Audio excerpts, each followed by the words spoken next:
Welcome to the Reimagine Patient Engagement Podcast. This podcast aims to answer the changing dynamics in patient engagement. What role does technology play in the space, and what are the key initiatives and metrics each individual in the ecosystem expects? Let's get started. Well, welcome to Reimagine Health, a podcast series sponsored by Call AI. My name is Donna Rice, host for this podcast series. Today, we are honored to have Mark Southworth join us. Mark is a leader in finance and health analytics in the healthcare industry.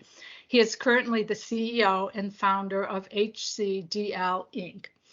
Mark has led projects for national health systems and payors such as Medicaid, helping organizations build revenue while achieving key outcomes. He is also an expert on reimbursement and coding, which is so important today. So Mark, we're thrilled that you can join. Can you share your background with our viewers and your journey into the field of health analytics? Yeah, absolutely. And thank you for having me, Donna. It's a pleasure to be here. I looked at the questions that we spec'd out for today, and I was thinking about this one, particularly this morning. And, above all else, I kind of have to say healthcare chose me and analytics chose me.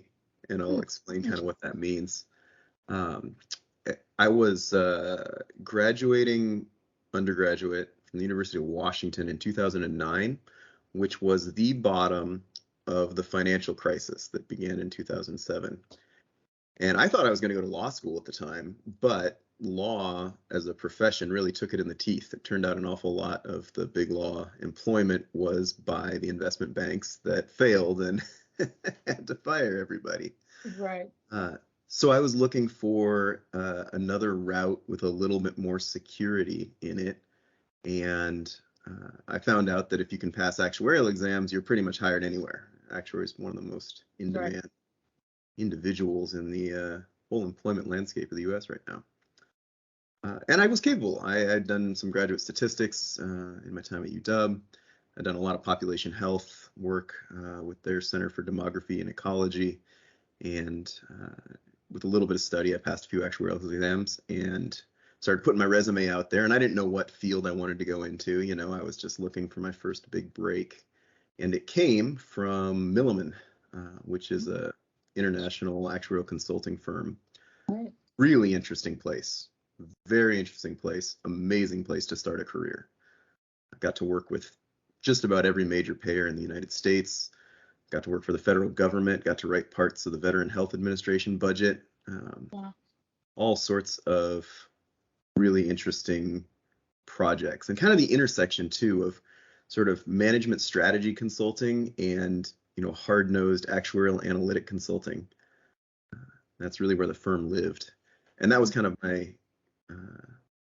my start. And I've kind of been on that path ever since. And I'm glad I am. It's turned out to be an amazing field, one where I feel like I'm contributing to the world, getting to tackle challenging problems, and be valued for my skill set. So it's been great. Give you the rest of the tour, from Milliman, I joined a client, Blue Shield of California, when they bought Care First Health Plan in 2016.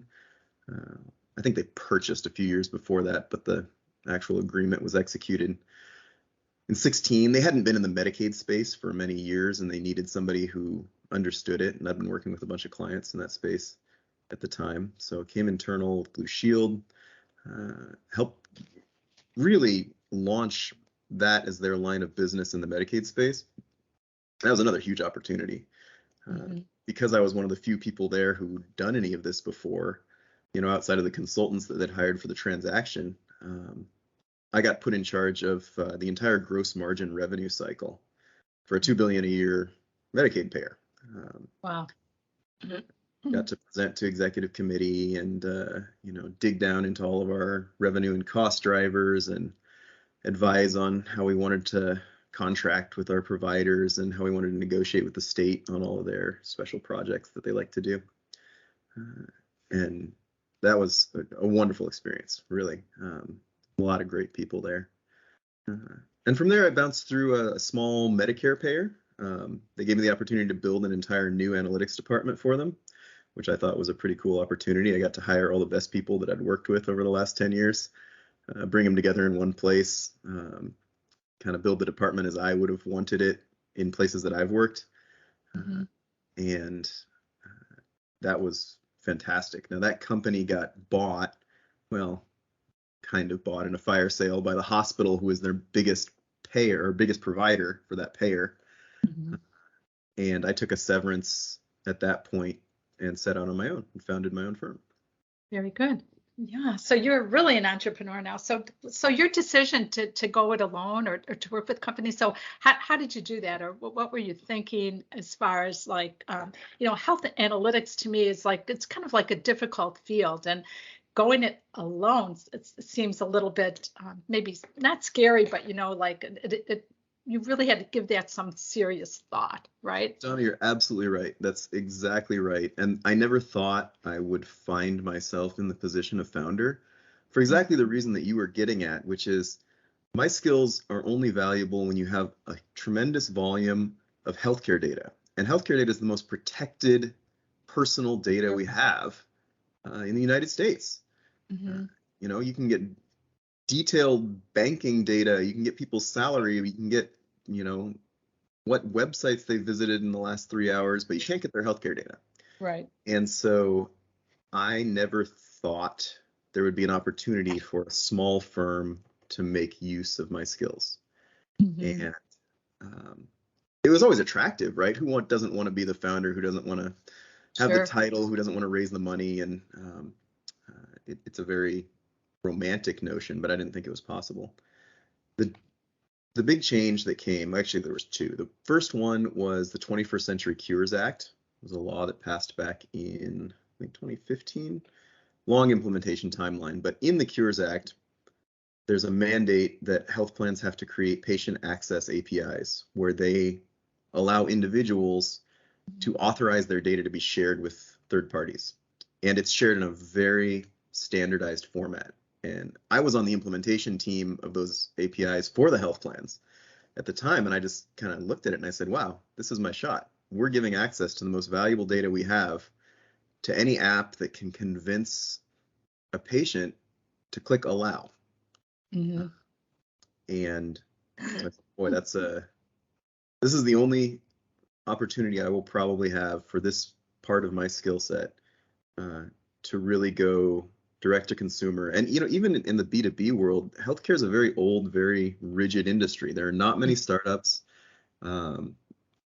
particularly for providing care. We have laws against corporate medicine. So if you're not an MD, you can forget about owning a share in any company that profits from providing care. PAs and nurses can also own 49% of those companies, but regardless, was not going to be open to me. So that 21st Century Cures Act opened the door for me, and it turned out to happen at just the right time, right? Mm-hmm. Everything else in my life aligned. During COVID, I got bored, and so I signed up for the Wharton Executive MBA in San Francisco. Nice. Mm-hmm. Fly up there every 2 weeks. They have tremendous support for venture initiation. That's why they opened the San Francisco campus, right? Wharton saw everything that Stanford GSB had done and said, we got to get in that space. Yeah. So that's kind of it was Stanford there, right? Yeah. Yeah. Yeah. Mm-hmm. So Wharton was providing a ton of support, and then I also got this big severance from my last employer, and I said, I've got the money, I've got the time, and the opportunities in front of me. Like, if not now, it's never. Nice. How exciting. Very good. So, it's funny. So talking about analytics, this has been the era of like big data, and it's really been, it's not that long ago that there was all this emphasis on big data. And we look at, the power of health analytics, especially with COVID. I think COVID really opened my eyes to it, really, with this whole pandemic. And I've worked in diabetes at the patient level, and how analytics have really revolutionized, how we treat people with diabetes. And if you look at it, the real goal is to make actionable change in decisions, right? Right. How do we improve engagement with, people with diabetes or chronic disease, and with providers, and living at that kind of like that patient level? Like, can you talk about like how data is really like shaped the way like health plans and organizations function, especially when targeting the end user, and kind of what's missing? Because for me today, even though we have all this data, something's missing because outcomes really aren't changing, right? Our health outcomes, there's still a lot of work we have to do. So, we have all this data around us, and how do we really use it to really get that data get the outcomes that we're really looking for to like improve care and lower costs? Yeah. It's a big question, but it's the question, right? And, I'm with you. When I look at how much value we've been able to extract from that data, we haven't even scratched the surface. We're at maybe 5% of the value that we could get out of our existing data, let alone if we have better data capture and management. And the reason why is just that there's a lot of institutional barriers to employing that. We'll have to be real careful we don't go down the diabetes rabbit hole, because I ran a whole program for chronic care improvement targeting diabetes. Really? Talk about that for hours. My favorite. Yeah, right. The interesting thing about it, though, was that we made a lot of really substantial gains with shockingly little analytics, which is why I think we're just scratching the surface. That's interesting. Yeah. Right. I'm ready to put together some big machine learning predictive risk analytic engine and go off to the races. And it turns out just putting the patient's last dates of fill of insulin at the top of their charts when they visit their PCP makes a difference. Yeah, I bet. Just reminding patients, hey, you haven't had your A1C measured recently. Right. You might get in and do that. And also refill rate. I think that's important too. Sorry, I should have turned off my phone. The refill rate, because oftentimes they ration it because of the cost, right? So that's such an important piece of information that I don't think we've paid attention to. Yeah, or one that we found, particularly on the adherence question there, was members often had several different doctors, several specialists and a PCP, and they were all prescribing the medications on a different schedule. So they were having to go to the pharmacy 4 or 5 times a month every month. And with one phone call to each of those providers, we said, hey, on that next script, I want you to write 47 days. And I'm going to have all their other providers write a slight off day script, and we're going to align it. And so we're going to get that members to the point they only need to go in once a month. Adherence shot through the roof, right? Something simple like that, it's real obvious in the data if you know what you're looking at. There's still 1,000 opportunities like that to extract value out of that data that are surprisingly simple. Yeah, it's funny because one of the questions I wanted to ask you is, how does the data positively and negatively affect the end user? Because we always think of it as maybe a positive way. But I think this example that you had, it just really highlights how we look at the data and what it means. Because it might mean something different to the provider, something different to the health plan, and certainly something different to the patient. So how does that all come together, And I think in my estimation, that's kind of what's missing, right? Is that whole bringing those 3 viewpoints together, maybe. Yeah, I agree with you completely. That's kind of, talk about it later, but that's kind of what my firm is trying to do. Because right now we have huge analytics departments flush with cash at the payers and at the providers, but nobody's looking out for the patient, really. Our system kind of assumes that somehow in that negotiation between payers and providers, the patient's best interest will float to the surface. Right? And it's the great challenge, and we have all sorts of different ideas about how to do that. We've got value-based care, we've got all these shared savings, downside, upside agreements, we've got quality measures, all these things that, to me, are a consequence of excluding the patient, who is probably their own best advocate in all this, from the discussion, from that sort of circle of trust and intelligence that develops around the delivery of care. Absolutely. Absolutely. You just hit upon a point, because you know what, in all of this, we never hold the patient accountable, right? Everybody's accountable, but really that there's got to be accountability built in on their end. And then their data is their data. How do we really how do they benefit with their data? Maybe do they charge for their data? So I just think that we're so early in this whole data game to really make the right behavior, to really get to those behavior change things, but we have to think kind of differently about that. Because I think a lot about it from a patient perspective, they give up their data all the time, and oftentimes they're not seeing the outcomes or the results of that. And I think if it was tied to some accountability, I think we could improve care a lot faster and a lot better. Yeah, I see both opportunities and risks there. I really think patients have a lot to gain. And when I say patients, I want to step back here. I mean everybody. We all have a human body. Mm-hmm. Pieces of it fail every now and then. I don't care who you are. You're going to have health challenges in your life. Sure. So we all interact with this system, and we all have a vested interest in seeing it work well. But patients have so much interest in getting to good outcomes, and the way that that's done in the industry right now is through these data pipelines. Rarely does a case manager talk to the physician more than they just look at the chart. Mm-hmm. Rarely does a UM department make a decision but by the diagnosis codes in the patient's history. Mm-hmm. And sometimes those diagnosis codes are all screwed up because we use them for reimbursement. So Right. Everybody's trying to upcode all their diagnosis. So the UM department's out there authorizing an MRI that's not really necessary and might lead to an unnecessary surgery as well, but it looks necessary because they upcoded the condition so hard on the diagnosis to get paid more. And the patient doesn't know. They don't ever see that data. They never care, but it affects them.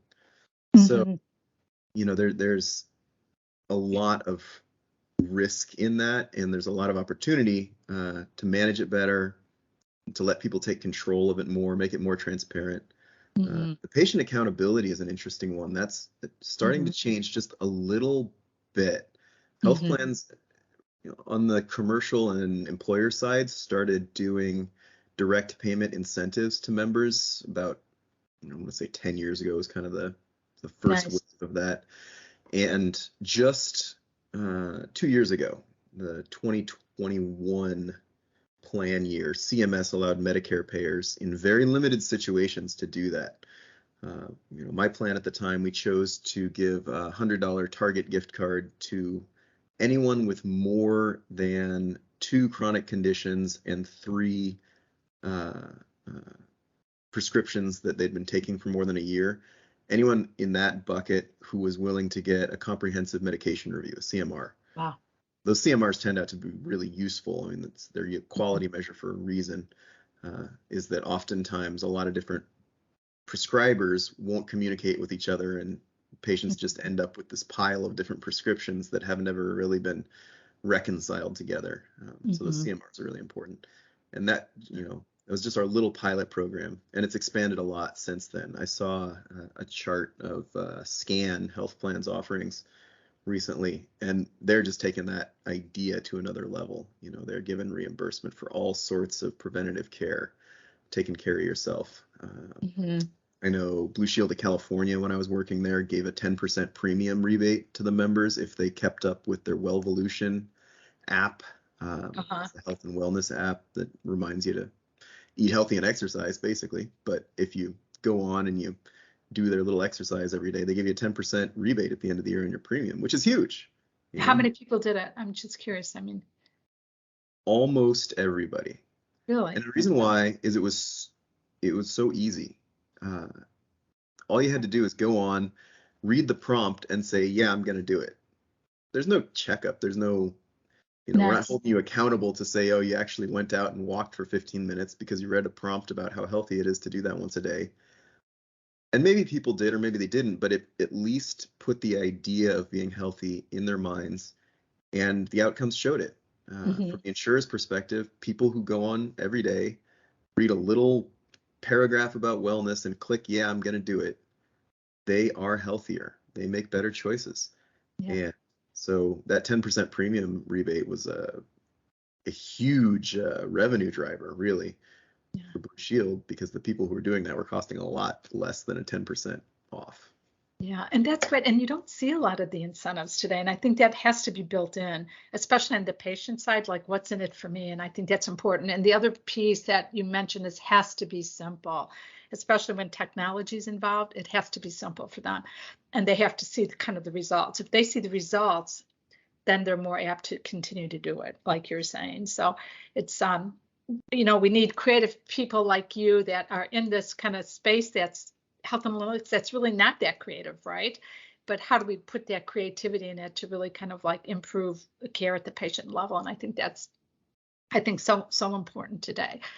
Sure. So looking at like what we do in with technology companies, and like payers have all this data, right?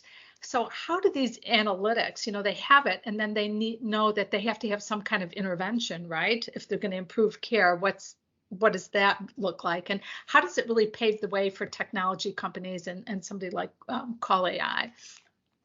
So there's a few things to understand about this. So the very first one is that payers are entirely savings focused. They're conservative, they're savings focused, they're incredibly low margin. All right. We're talking about profits in the 1.5% to 2% range for a typical payer. So they are very conservative about spending money, and they can't price to accommodate higher expenses. Increasing premiums is done only as the absolute last resort. It makes you very uncompetitive, and if you miss and you increase premiums too much and make too much money, the state comes in and takes it away, slaps you on the wrist, you get a bunch of bad press. So they're very reticent to try to build increased cost into their offerings, even if those increased costs led to better health outcomes. It's kind of a perverse incentive in our system, but that's the way it is. Huh. So payers are savings focused organizations. That doesn't mean they won't spend, but if they spend, they need to be very certain that they are going to see some of those savings emerge. And I can't tell you the number of times I've been pitched by some sales guy who says you're going to get an 8,000% ROI on our product, and I just kind of roll my eyes at that. I've done strategic finance for many years. I know about the build, borrow, buy decision. I've done valuations, and you're full of it. It's a one-way ticket to ending the call early. But the firms that do well are the ones who come in with a clear value proposition and believable projections and analytics about how they're going to deliver on those savings that they're telling us they can generate. And health plans use a lot of vendors for that. They really do, because there's so many specialized services. Human body is fantastically complicated. Our system's fantastically complicated. There's all sorts of places to make things more efficient and capture some of the value out of that and generate some savings. Lots of vendors out there providing different services like that. You mentioned adherence. That's a big market right now for different adherence vendors trying to make interventions to keep people adherent on their chronic disease medication. Lots of vendors on patient engagement, wellness programs. Chronic care management is an interesting one. A lot of startups in that space the last few years. A lot of failures in that space the last few years because they didn't know who they were selling to. First, they thought they were selling to individuals. No, you're not. Yeah. Then they thought they were selling to employers. No, you're not. Then they thought they were selling to providers. Still not. You're selling to payers. And you have to understand payers care about savings. So all these vendors who said, give us $600 a month and we'll make you feel better, make you more active. That's great. But where's the savings? I want to see where that shows up in reduced ER visits. I want to show where that shows up in moving inpatient care to outpatient or shortened stays in SNF after discharge. Those are the pieces on the payer side that we care about, and they're totally missing from all of the projections. Every pro forma I've read from one of these wellness startups or chronic care management startups, they miss the point entirely, which is that the payers care about savings. Yeah, I think part of that too is how they're not inside to collect the claims data too. You know what I'm saying? So how do they get that claims data to really prove that? Oh, it's a nightmare. So Milliman used to get used for this all the time. There was a shared savings was supposed to be the answer to this. And the idea behind shared savings was, if you've got an intervention that you think is going to reduce cost for some specific service, right? Let's use the ER because we use that a lot. So I say I've got a service where we're going to send out a really specialized nurse to everybody who's been discharged from a SNF, and we're going to do enhanced transition management as they transition to home. We're going to train their family members in their care. And in doing that, we're going to reduce ER visits because that's a really risky time for people, right? They went to the hospital, they went to the SNF, they got discharged to home. Now they're just on their own. That's when people tend to get into trouble and back up in the ER. Well, so the idea was, let's not pay for that directly. Let's set up what's called a shared savings arrangement where we're going to measure what we think the reduction in ER visits from your vendor was. And then we're going to split those savings 50-50. So if we think we saved $10 million on what those members would have done, we're going to give you 5. Mm-hmm. And it seems to make sense. And these contracts are sometimes successful. But the weakness is, how do you measure what would have happened if you didn't do something? It's a very complicated question, and there's all these techniques about reference populations or trending the existing population from their previous state into their intervention state, and all these adjustments that get made. COVID ended up blowing up a bunch of these contracts because COVID, everybody stayed home. They didn't go out, they didn't get hurt, they hardly got sick. They definitely didn't go to their PCP or outpatient care. Right. And so all these shared savings contracts started showing this in tremendous savings year over year. Yeah, because no one used the healthcare services. Right. You have a contract with like a Landmark, interesting company, really good product, I think, but suddenly they want credit for all of the reduced care that happened during COVID? No, absolutely not. That's not savings that you get to share in. So that measurement became incredibly difficult to do. And I don't know what the real answer is to that. How do you sell savings to health plans in a way that's easy to measure, contracts that are easy to execute, and that everybody feels like they got good value for? I don't know. Yeah, and that's a good point, and it segues into kind of like my last question here too, is like, so any advice for like startups or new startups that really feel like they're innovative, they really have a way of decreasing ER visits, improving outcomes at the patient level? What is that in? How does that look like? How much data do we need to have, and what does that look like? Yeah, the data question is a big one. You need proof. You need to be believable in your claims. Remember that 8,000% ROI salesman that I just hung up on. Can't be him. Got to have a reasonable case that you've made. We used to do this for a lot of startups at Milliman, particularly in the medical device space. They'd come in and they'd say, here's all of our clinical research. Can you make the case for our product being better than existing options out there, worth the extra, $10,000 over the existing wheelchair? And that Milliman ended up getting out of that business because there's a conflict of interest there. And every time we told the client, your data doesn't show your product's actually any better, we can't say that, they'd throw a fit and refuse to pay their invoice. But that's the kind of thing you have to do. You have to get a well-written expert opinion. You don't have to pay for it external. There are people who will happily join and do it internal, but you have to make a believable case for those savings. And then I think the other thing to keep in mind for startups and entrepreneurs in general is you need to go and understand the healthcare delivery market. And you need to understand who your customers are. You need to understand where your revenue comes from, because it's not always the same. In fact, in healthcare, we try to very deliberately separate it because we don't want people using money to decide not to go fix their heart valve. So you got to understand who your customer is, who your user is, and where your revenue is coming from. And they're not always the same. And it's a very complicated landscape out there. And so if you just come in and you think, I've created value, right? Like I found a way to make people's lives better.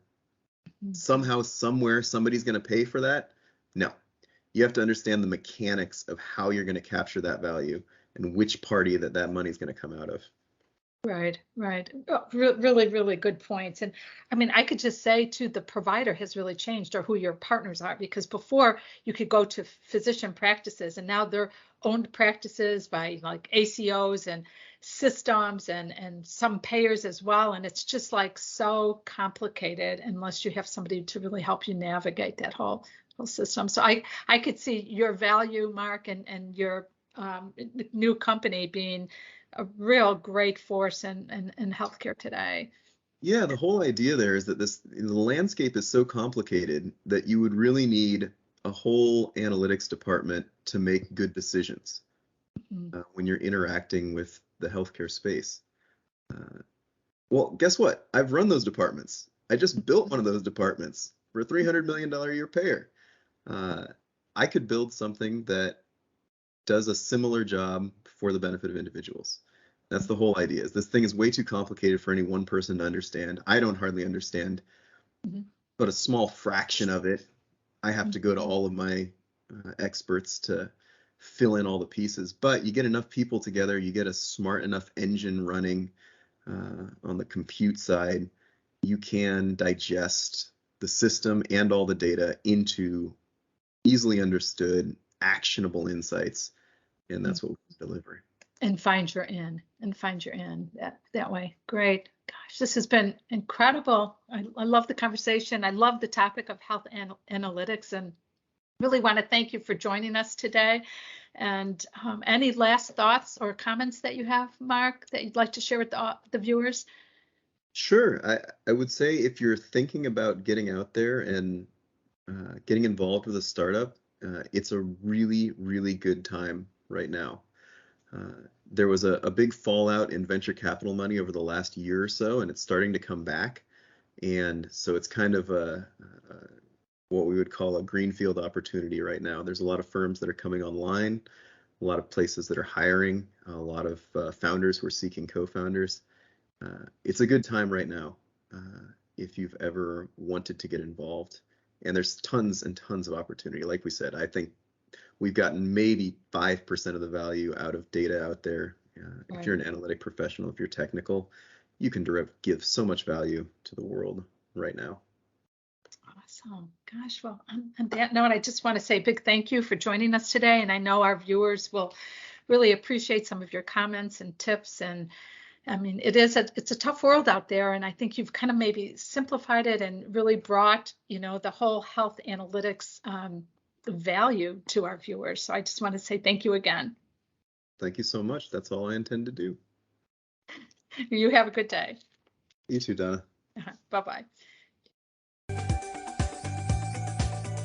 The bigger vision of Reimagine Patient Engagement is to build a community of healthcare transformers working to improve patient outcomes. Patient engagement requires patients to be in the circle of care to ensure their care is holistic and not as a snapshot during a moment of crisis, but as a view that is ongoing, continuously enriched and deepening over an entire lifetime. So, to be part of this amazing community and contribute to the vision, reach out to us at www.connectedcarecircle.org. That's www.connectedcarecircle.org.